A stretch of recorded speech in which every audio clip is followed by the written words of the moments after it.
Okay, day 2, trail work trip on Marble Peak Trail, and I'm with the saw master legend of the Ventana Wilderness Alliance, Robert, I want to talk about really 2 or 3 things. Definitely saws, so I'll probably ask a lot of saw questions, and then history of this trail. Not back to necessarily the Conservation Corps when they put it in, but more contemporary efforts in the last 20 years to put it in as it's been lost to floods, landslides, and fires, because it sounds like you've done quite a bit of that work. We just left Tasahara Creek, which is a couple miles, or Tasahara Camp, which is a couple miles from our trailhead, give or take, and that was our first creek crossing of how many creek crossings do we have between here and the next trail junction? 14. 14. And has that number, has it always been around 14 as this trail's gone through fire seasons and rainy seasons, where it's been lost to fire and revegetation growth or Between landslide floods? Tasahara Camp and Tony Camp, the number has stayed the same. Some of the crossings have moved, usually short distances. I think the only place where we lost a pair of crossings was upstream of Tony Camp,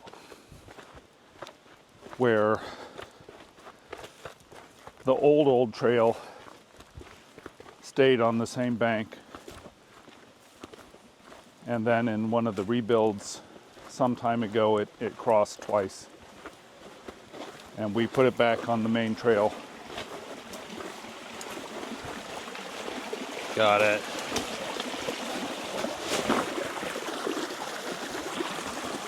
So when I think about this, oh, you're all right? Oh, man. Good recovery. Man, I can feel it on my knee this morning. Going over these cobble old stream bed. We're basically walking in a stream bed when we're crossing those creeks. 12 more to go. Yeah, so we're walking a stream bed almost all the time on this trail, because even here, we're at the top of an ancient debris flow. Right, this is it. Where it got carved out. All we've got these benches. So thinking of just kind of talking through the geography, this trail goes east to west or west to east across the range up to the coast road from Arroyo Seco. Spurs off on Willow Creek, which is what we're walking next to. And that's just kind of the nature of the beast. I'm imagining the Conservation Corps, it was easier for them to put the trail in by the creek where you have water and shade versus trying to take it through the mountains in a different way. But then you have you have maintenance debt, so to speak, for the long term. What else? Okay, so the other kind of piece I want to speak to on this is, I feel like this trail, on this trip I'm coming from Arroyo Seco, I'm appreciating the Willow Creek aspect of it, and then it leaves Willow Creek not too many miles after the is it Tony Trail Junction? After Willow Spring, it doesn't, the main stem of Willow Creek goes to the north, but it's still the headwaters of Willow Creek. Got it. So you get the trail kind of takes you to the headwaters, and then starts going continues west if you're walking towards the Right. ocean. And then you're getting into the drainage of Lost Valley Creek, and all those sorts of things. And so that middle segment is is what I associate with, at least right now, a lot of revegetation, and that's where the last couple of years we've been focusing a lot of work from the Marble Peak Trailhead side, which is the western trailhead, and Arroseco is the eastern one. And now we've made enough progress on that side that we're coming to this side. The reason that this valley is here, and thus the... Oh, look at that. There's a deer up there. Okay. You see it? No. You heard it? Heard it. Sorry, go ahead. This long straight valley is caused by the Willow Creek Fault. So there's a fault line underneath all this. Not active, but it's there. So that's what drove the erosion to create a deep straight valley without much water in it. And Tasahara Creek is far larger, but it's not in the drainage. Right. Because it's separated by the fault, and therefore on the because it came north off of from us. the side. And Tasahara Creek is curly. It is very not straight.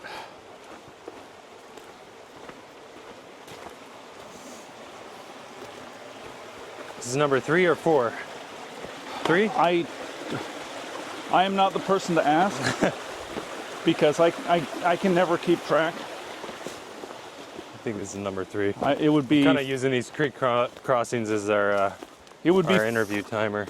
It would be 4 because crossing to the river right bank is evens and river left is odd. That means we got 10 left. Let's switch topic to saws. Why don't we use chainsaws to cut out all the wood that falls across the trail? That would go back to the 1964 Wilderness Act, where the decision was made to use traditional tools and have places where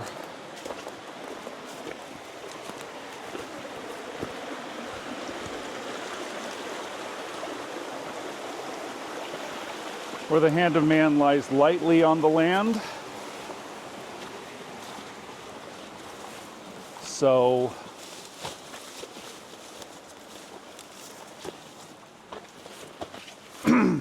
where man is a visitor, I'm probably almost quoting from the act.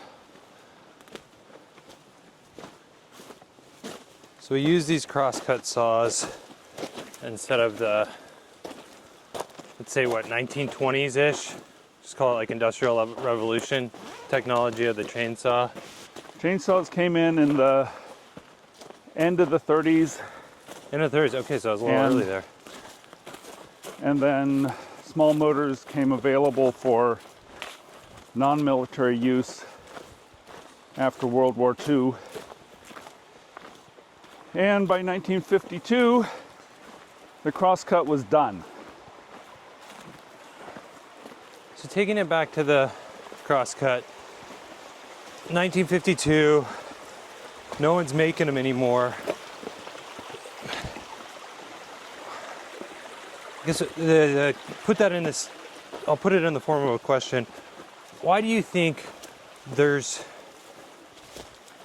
no one in the United States, at least, can make a crosscut at the same quality that one was made 100 years ago. Like you buy a 1925 vintage crosscut saw, it's been taken care of, you know, hasn't been let out to rust for 100 years.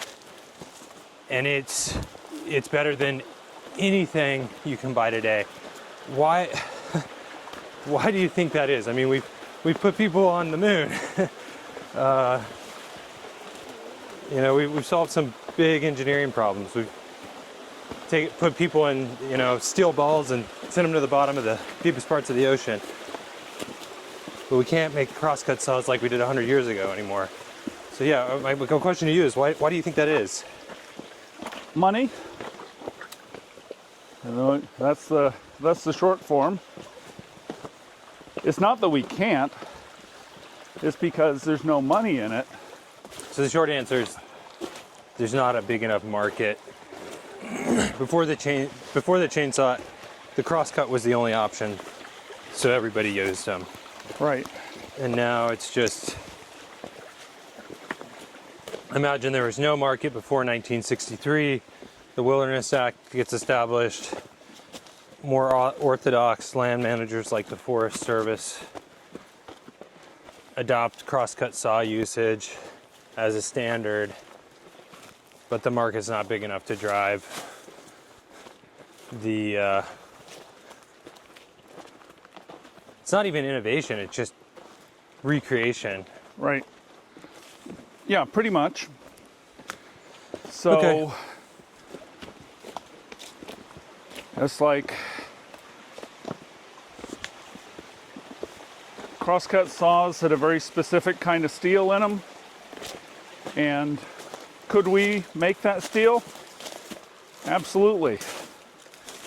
Someone looked into that, and you know, a steel producer said, "Yeah, we can do that. You have to buy one melt, whether that's 1 ton or 10 tons, I don't know, and it's going to cost this amount of money." That's the easy one. Other stuff, so the equipment used to make crosscut saws then is of course long gone, and that's okay, because most of it you could just make again or use modern technology to do the same thing. Yeah, in my mind, I don't know why they couldn't take sheet metal, laser cut the blade, and then file it on a machine. You know? So, And maybe I'm oversimplifying it. first you got to have the steel. If you don't have the steel, you don't have the foundation for the saw. I mean, there's some very good steel out there. People have made saws out of bandsaw steel.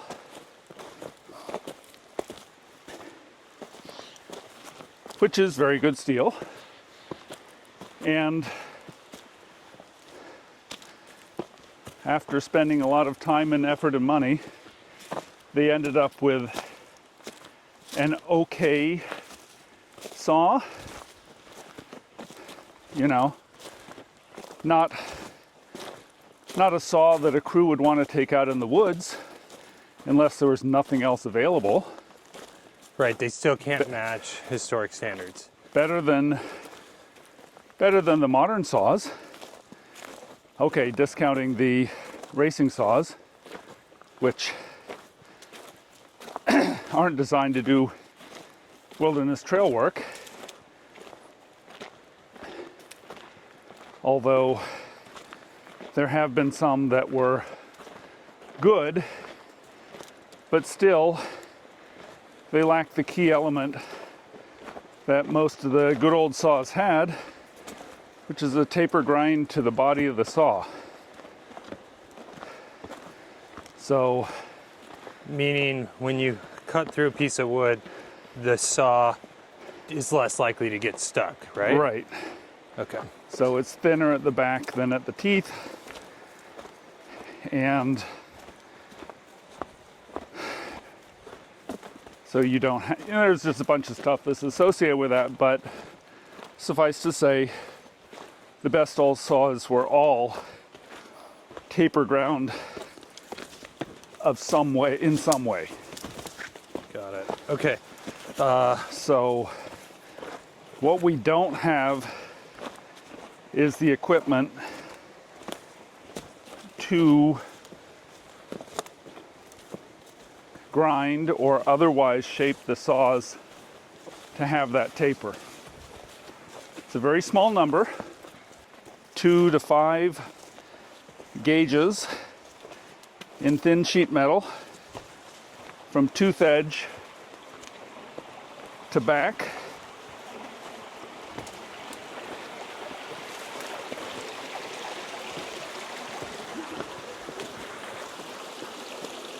And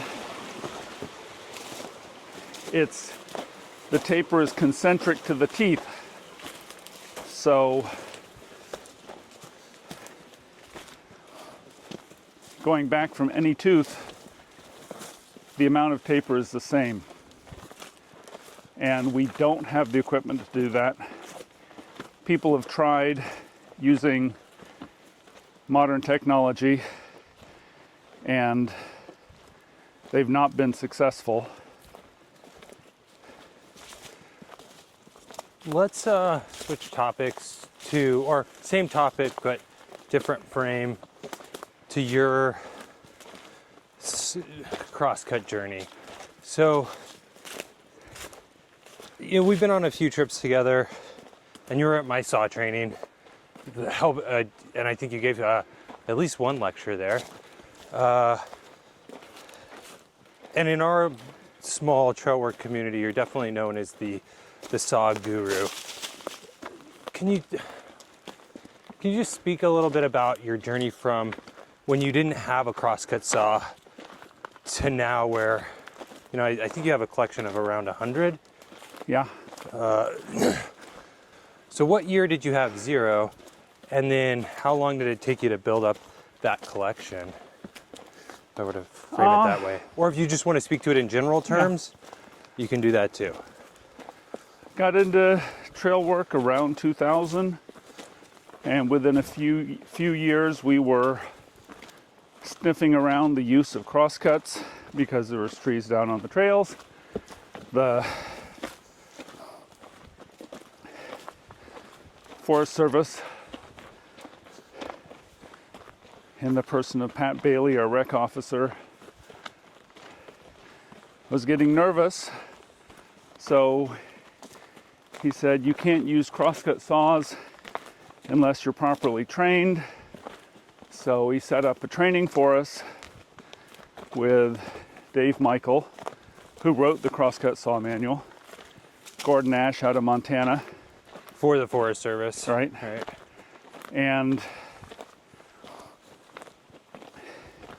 we got trained, and most of us had used saws with Forest Service personnel by then. So we had a pretty good idea that we liked it, at least anyone who went to the training. And that, so I think I got my first saw not too long after that. And a second saw fairly soon after that. And then I got a few more saws that were focused towards the kind of work we did in the Ventana. And so at the beginning, sometimes we used our saws, sometimes we used the Forest Service saws, especially if they had a saw that we needed for a specific project. And I just continued with the with the saw obsession, working with various people and all that, and just kind of slipped into the collector mode as well. And eventually started doing classes and filing classes with Dolly Chapman. And then when was your first Dolly class? I don't know what my first class with her was. I think it probably was helping her with a class.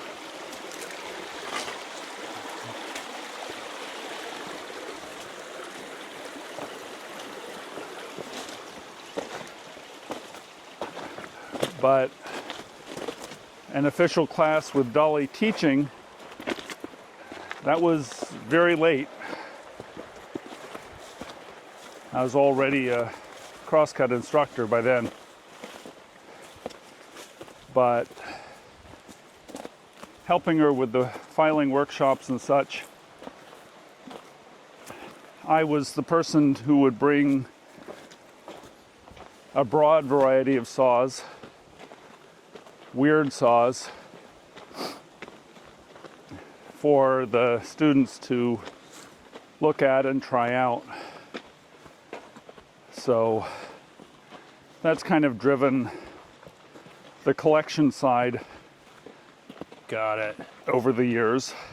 So did you start buying more like so it sounds like you started buying more unique saws after you started doing workshops with Dolly. Yeah, more weird saws. So then, let me speak to some context for Dolly real quick. So Dolly Chapman is I would say the filing guru, filing master. Let me say that, the filing master of the West Coast of the United States, maybe the United States. There's really nobody else who has that skill set now and is teaching it that I know of, and is good at it. Would you agree with that, or is there other context we should add to describing who this person is? I think that's fine. So people, in a general sense, yes. I mean, there's plenty of excellent filers out there, and some of them file a lot of saws and some of them don't. But if you're on the West Coast and you're looking to have a saw filed by the best, yeah, I would say send it to Dolly, and she'll say, I'm not taking new customers, so she might point you at someone else who's trained with her. But yeah, best in the West, I wouldn't have a problem with that. So let's go back to, I want to go back to saws, but your saw collection, and I also want to ask another question on the concept of developing a skill set for filing. Last night around the dinner circle, you mentioned that in a 4-day filing class, you gave a hypothetical of like, you can take 2 tracks. You could do a track where you intensively focus on your own skill set, on a saw you brought or that you bought there that needs filing, and you just file that with coaching for 4 days, and you're gonna leave with a saw that's sharper, certainly better than it was when you arrived. Or you can... Or very possibly a well-filed saw. Yeah. But yeah. Or you orbit and learn more about the variety of saws, the variety of skill sets, and leave with more of a general understanding of the scope of how everything works. And so to put that in a question is, say you're only going to take 1 class, which track do you think people should take? Or is it you should just take a couple classes until, as your interest keeps up, until you feel like you have both bases covered? I think that depends on what your goals are, what you want to get out of the class, and whether you want to be continuing to file or whether you want just to get your saw sharp and have what you need to keep it up. Yeah, I guess I'm putting the camera on myself, even though this is your interview. I'd put myself in the category of, over the next 3 to 5 years, I want to have a collection of saws that I can use for the trees in the place I volunteer most, which is Ventana Wilderness. And I want to have a skill set to sharpen them. Knowing that I'm not going to be as good as Dolly, who has, decades of experience and has filed thousands of saws, but, maybe I can get to the 60th percentile of her skill set, maybe the 80th eventually, and then, be self-sustaining. So for volunteers like myself, or, Forest Service employees who have their own gear because they can't buy new gear anymore, what route would you advise us to go on? I would say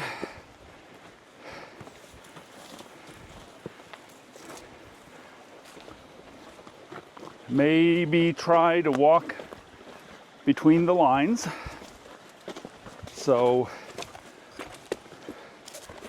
focus on your saw because you want to get it sharp and you want to get the skills settled for that, but don't ignore some of the sidebar material. Got it. It's very, very common for filers, whether they're new or old, at any level of skill and experience, to take the class multiple times. Like, especially if you don't do a lot of filing, you can always use a refresher. And even if you do a lot of filing, then seeing the other saws, seeing the techniques other people use, watching Dolly do something maybe a little different for a particular saw is helpful. And the social aspect of it is pleasant.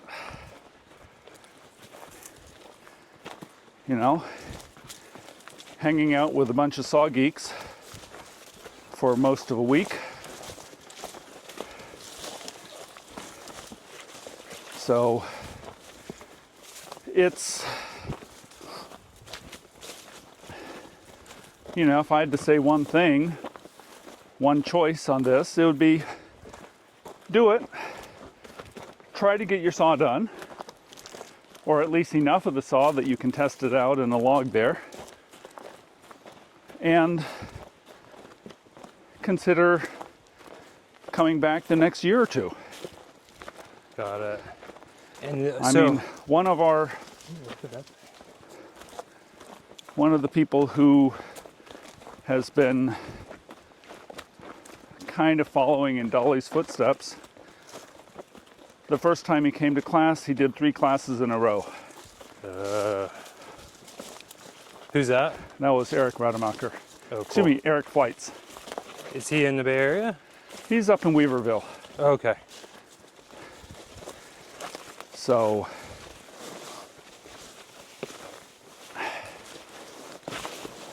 basically he went head down and focused fairly tightly, but by the end of the third workshop, he was circulating around, and he files commercially and for the Forest Service. Does an excellent job. And, you know, but he still comes back to the classes, usually once or twice a year. Both attending the class and hanging out with people and assisting with some instruction.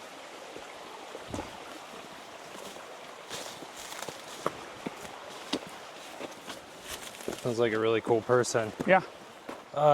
Taking it back a step, say you're in the market for, you know, you're at the start of your buying a crosscut journey. Let me frame this in a couple categories. I know for me, I came out of my first saw training and was like, I was pretty excited, and I was like, I'm gonna start buying saws and I'm gonna just kind of DIY this myself. And the first thing I did was I got on eBay and I just lowballed on kind of anything that was there, and I ended up with a couple really rusty saws that I don't know if will ever be able to be viable in the field. They may just be like wall art. And I picked them up for around 100 each. But what I've seen in the market in the collectors, I feel like everything on eBay is basically the collector's market, but there is some people who have saws that have been in the field that are in good condition, but I feel like there's nothing in the middle. Everything's either rusted and been outside for 50 to 100 years, or premium condition, box in the attic, or battle proven, you know, been in the fields, sharpened by Dolly, and there's a 10x price difference. So rusted to not usable anymore is $100, and then premium pricing, like ready to go out of the box, is minimum $1,000 to $1,500, maybe even $2,000. Like the collectors they won't post it as an auction. They'll just post it at like buy it now, $2,000, $3,000, and they'll just sit there. So for years. Yeah. Some of those saws, years. And it's like, oh, you're not really looking to sell. So with that market space, how do you find the middle ground? Or do you just bite the bullet? And maybe you could speak to the cheapest saw you bought and the most expensive saw you bought. Well, the cheapest saws would all be buy it nows 20 years ago, where it wasn't unusual to get a saw, including shipping, for $30 or $40. I mean, most of that's a shipping cost even 20 years ago. Shipping was $10. Wow. So saw 20 or 30. Times have changed. Some of those were good saws, some of them weren't good saws. Even now, there actually is a middle ground. You just can't take the trail worker out of you. Nope. There is a middle ground, and it takes some techniques to find the stuff, but there are sellers who, you know, chase around after garage sales and whatever, and they get saws that have been long unused, and they'll post them on eBay at prices in the $75 to $150 range mostly. And they might be good saws, they might not be good saws. some of these regular sellers take good pictures. So if you have a good eye, you can see the difference between rust and dirty cosmoline, the difference between light pitting and deep pitting, obvious damage, of course, you can see easily. Missing teeth, that's always an indicator. So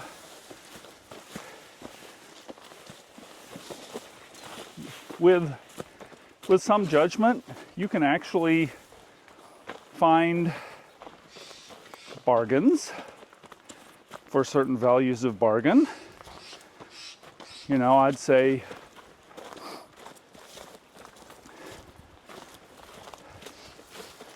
a good, well-restorable saw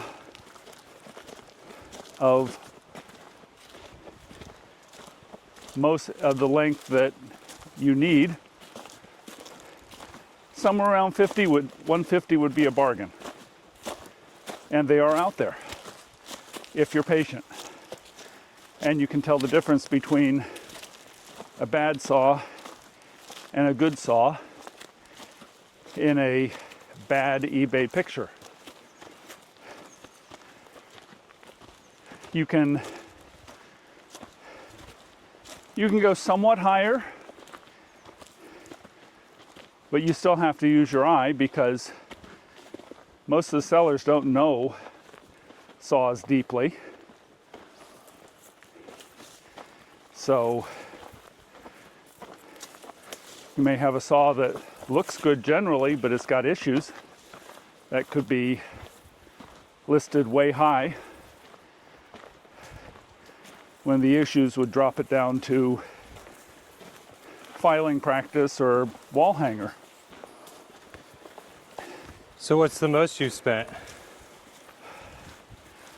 Like, have you seen one for over 1,000 and had to have it? Nope. Not there yet? Nope. I haven't bought any of the hugely expensive buy it nows, mostly because I've gotten those saws for much less, sometimes even as bargains. Just diamond in the rough sort of thing? Uh-huh. Have you spent 500 on one? Yes. So that... Someone had a Atkins bucking saw, 8-footer. That was the one I was thinking of. You've met that saw. That is a gorgeous saw. And, you know, $500 buy it now, $300 tipping. But the guy was in the South Bay, so, you know, I called him up and he's like, yeah, you can pick it up. So $500 for an 8-foot saw, that's not a bad price. That's an amazing saw. In any case. Yeah. I think you could sell that for $2,000 in my opinion. Probably. It might take a year. 2, 3. Or two, but Well, I'm not going to. you can't sell that one. Not until all the redwoods are gone anyway. But yeah, I mean and you know, the pictures he posted is like, you know, it didn't have bad pitting. It didn't have any major issues like broken teeth or chipped teeth. And it looked like it had been put away carefully, as in coated with grease or something, and then put in storage rather than put away. Left in the yard to rust. Or just put in the attic dry. Right. So it's like, I know this is a good saw. And, you know, so I got it and cleaned it up, and it was, of course, a good saw. it's one of Atkins' secondary lines of saws, so it wasn't their prime saw. It wasn't one of their very best saws, but it's still silver steel. And, of course, had Dolly sharpen it up, and she said it was still pretty sharp. It had been last filed at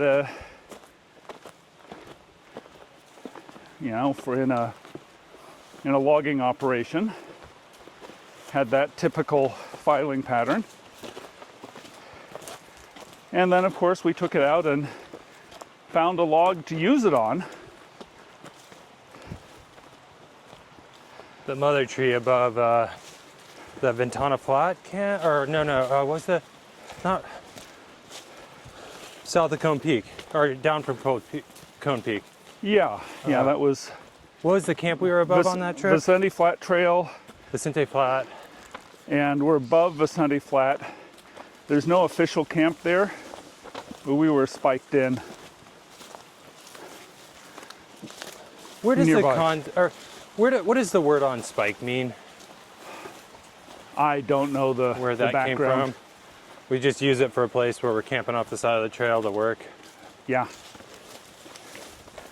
And same for firefighters, logging, all that sort of thing. So I haven't looked it up.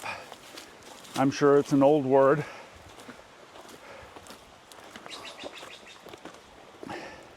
So I think that was my most expensive saw.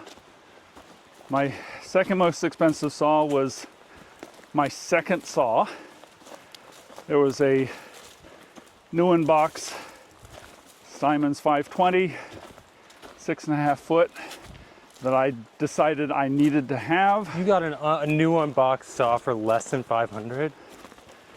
This was more than 20 years ago. I still feel like it was a diamond in the rough for 2005. I was bidding against the collectors. That was the market back then? That was the market. Yeah. $430 with shipping. And I immediately destroyed its collector value by opening the box, cleaning the cosmoline off, and putting it in wood. You're not the type of guy to keep a saw like that in the box. I was in a rush, or I would have posted a video to thumb my nose at the collectors. And that saw was actually filed, sharpened, and swedged for use, which is unusual. Most saws don't come from the factory swedged. They're filed sharp, but they're not swedged, that belonging to the user. Because you'll swedge the rakers based on the type of wood you're cutting. Right, what you need. Anyway, so, but it cut fabulously straight out of the box.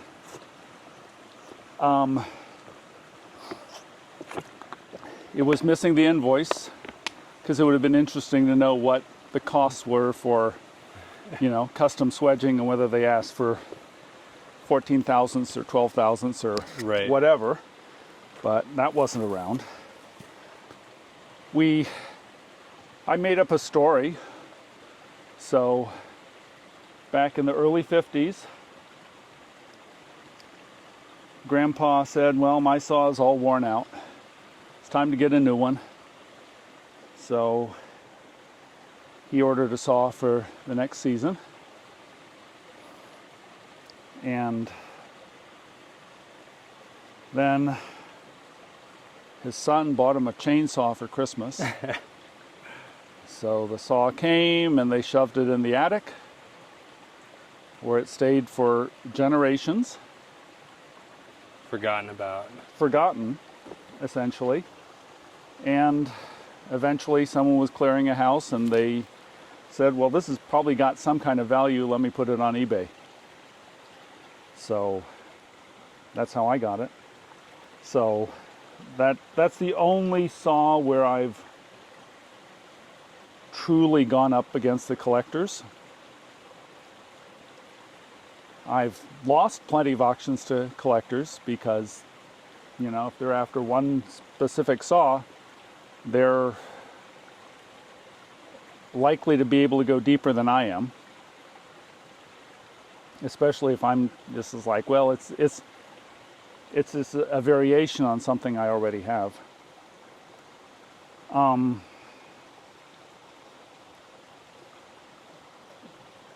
A lot of the saws I get are for restoration. So I look for diamonds in the rough. I look for saws that are inexpensive but are eminently restorable. And with patience and regular checking of eBay, like every day, I have my search terms. Or in search alerts? No alerts, no, because I use the same search terms. Yeah. So you just save those. You know.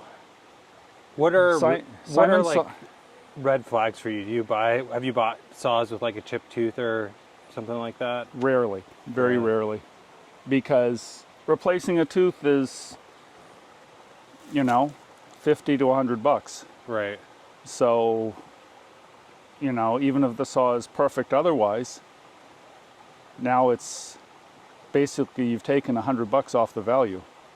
And the seller's not gonna, Yeah. So, not gonna. So give on for that. restoration, it's like it just makes it more expensive for someone else, or, you know, because I'm not going to weld a tooth on, and then sell it for filing. It'll be, you know, this is a good enough saw that, you know, we're going to weld it on, and usually what we do is Dolly sells them. Yeah. She sells a lot of saws. But a chipped tooth is often an indicator that there's other problems. Yeah. Brittle metal or bad filing, you know, abuse of the saw in the past. So I tend to stay away from chipped teeth unless it's a real bargain. And it's like, well, is this saw going to be worthwhile as filing practice? But now you're looking at, you know, a total price of, say, $50. Right. And there's not much of that out there. Not anymore. But with a good eye in the 75 to 125 range, stuff comes up. It does. And the other part of the check every day is buy it nows. People still post stuff, buy it now. Because they got to move it. They want to move it. It's like, if I get $100 out of this, I get the shipping paid for by someone else, and it's out of my house, They're happy. I'm happy. You're happy. So, you know, stuff does show up, whereas it's like, well, I'm the first person who recognizes this for what it is, who's clicked on this saw. And it's not that common, but I've gotten saws that with high value, buy it now, recently. Let's switch subjects to. I want to talk a little bit about bad trail work because there's some examples up here. But I thank you for dropping all the knowledge on saws and saws in general. So I've done enough trail work now that I know what bad trail work looks like. But up here there's some stuff that I put in the category of when it's bad enough to be dangerous. That's probably the worst category. That's bad enough to be dangerous. when people cut punji sticks. It's like straight out of Rambo. So, to put the camera back on you, what would your advice be to if you're gonna do vigilante trail work, how can you do a better job than to build something that can hurt somebody? Or I think you sum it up right there. Don't do work that could hurt somebody. it's so bad. That's really the thing. It's like you're standing on top of a Loose bunch boulders. of sticks over a void with some rocks pulled down on it that may have been placed by someone, or it may have just happened. But, you know, this is effectively an elephant trap because the debris has been placed on top of it so that you can't see, or I can see, you can see, but a less experienced trail user might not see that that's not actually a walking place. That's a hole. If you fall in that hole, who knows what? Right. You don't know if there's punji sticks down there. Right? Or just fall through the hole. I mean, that's Yeah. bad enough. Not a good place to fall through a hole and break an ankle or do some kind of damage. So it's really do no harm. You know, look, there's resources out there about how to do trail work. You can come on a Very- Ventana trip. Yeah, you know, we're happy to train people, but mostly it's just don't make things worse and don't make a mess. Don't I mean, make that's things the personal part is don't make a mess, Right. you know. But mostly it's do no harm. It's like, you know, we've got a lot of debris here that was cut leaving, you know, punji sticks, and it's just placed next to the trail. Or in the and- trail. Or in the trail. Yeah. Maybe not right where we're standing, but right around the But, corner, it's in you the know, trail. it's basically it's creating a hazard. You know, it's like if this stuff had been put 10 feet further away, it'd be okay. That's Because the then you toughies. could see Yeah. what the hazard is here. And it's like 5% more work, in my opinion, to get it into that Yeah. Well, acceptable category or good category than it is to because majority of the effort is taking off the vegetation. yeah. So anyway, Yeah. so That's the yes, answer to that. bad trail work happens, and it's not like it's going to stop happening. There's always been people out here who do bad trail work. I mean, we used to talk about a particular school that had a style of trail work which was bad. But, you know, in the end, there's nothing you can do about it other than fix the stuff when you get to it. What's been You know, it's not our job right, to police who's doing what and how they're doing it. And, you know, still, the vast majority of the trail work is done properly, either by the forest or volunteers. So, What's that segment of trail you've been on that you've been particularly impressed by the work that's been done in the Ventana or other places? well, of course, the trails that I've been working on for decades Totally. are, you know, they're set up the way I like. You know, it's like it's not really a thing that, you know, some trails are good or some trails are bad. Has this trail gotten a lot of attention? Has it got the attention it's needed? And has it gotten the attention in a timely manner? You know, with those, you know, pretty much any trail can be pretty good. I mean, if it's badly laid out in the beginning, then you're not going to change that. But, you know, any trail can be maintained properly. ending on to that, I feel like the Pacific Crest Trail, certainly the John Muir Trail, which shares a lot of segments with the PCT, I would put those as examples of they're impeccably maintained year over year. They're probably the two most popular trails in the state of California. They receive a lot of international visitation for wilderness trails. Certainly in contrast to our trails in Los Padres, Ventana Wilderness.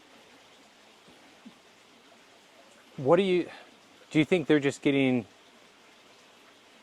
what makes it, to put that in the form of a question, what makes it hard for us in Ventana we're struggling to keep our trails open, you know? Yeah, I feel like as soon as we'll get Willow Creek back open, hopefully in the next year or two, and then there'll be another trail, you know, maybe Blackcone or something that we're on. That would be next. That's been dead for 10 years or more. Since the last fire. That we're trying to get back. How can we, you know, what are your thoughts on strategy to close the gap, you know, to get us back to, I have this vision in my mind of 10 years after these trails were put in by the Civilian Conservation Corps, that they were well maintained year over year, and we haven't paid back that deficit that we built up in the last 50 years of fires and revegetation. Yeah. And I feel like we're almost stuck in a cycle of, it's by the time we get a trail back in, there's another trail that we don't have enough resources to get all trails back in and maintain all trails. So we're forced to prioritize. Do you think we'll get enough volunteers to put everything back in, or maybe the political winds will shift and conservation will be prioritized again at the federal and state level, and we'll get labor that way? What do you think the future looks like? Well, our first handicap is the fact that the brush grows quickly here. You know, PCT, JMT, high elevation, winter snow, rocky ground, good solid rocky ground,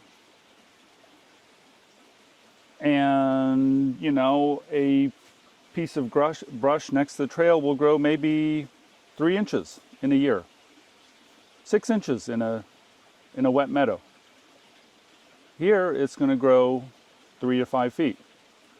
It's like this grove of alders we're in sprouted. What? They came up after the fire, so they're like 3 or 4 years old. Right. So, you know, that's the thing. We don't have the luxury of time. You know, our trails need far more work year over year on a maintenance basis than, you know, the big high elevation trails. Yeah, it's something on granite would never need.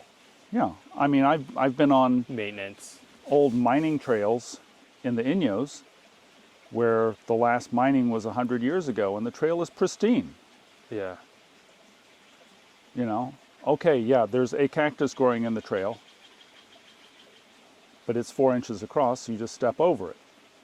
You know, it's like different conditions make so much of a difference to the actual trails. Right. You know, whether we'll get the volunteers, whether there's ever going to be forest trail crews again, who knows? That's not my side of the show.